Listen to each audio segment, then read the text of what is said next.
Here's the camera mounting dovetail. All the pieces slide on it modularly. It has a relief in the bottom so that when you mount it to the rig, you can just set it on and slide it forward. When you're mounting the separate pieces on, they slide on separately and lock in place. So let's look at the camera mount first. This is one for the Epic X.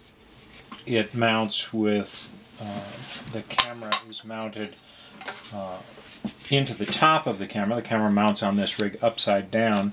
So 2 ⅛ bolts here and 2 M4 bolts here. The camera is mounted upside down here. There is a cover on the camera that is an airflow cover that comes off, and those 2 screws go into the holes that mounted that cover. So you'd bolt the camera in place on here, slide it onto the dovetail, and these 2 screws lock it in place. The front lens mount typically goes on at the very front of the dovetail, and it locks in place with 1 bolt. If you're using, this is the 114mm support, this is the 95mm support, take the 2 bolts out here, swap this in, you have proper support for the front of the 95mm lens. And these bolts have a bit of clearance in them so that this can line up to the front of the lens. So you typically mount the camera, mount the lens to the camera, slide this up into place, and then tighten these 2 screws to support the front of the lens, and this support clamps on the lens.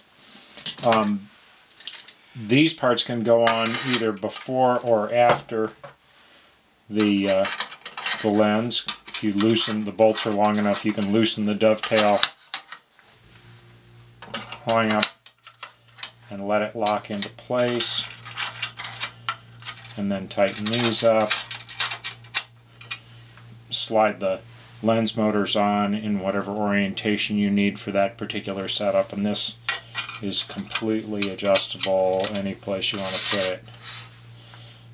There's one caveat on the prototype, on this prototype, in that, again, the relief here lets you just set it flat on there and slide it into place.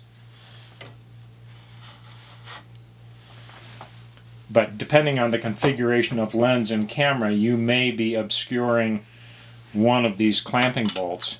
On the Gen 2 rig, that's not an issue, but with this rig, if that's a problem, slide that mount out of the way, lock these bolts down, and then slide the mount back into position. That's how it works.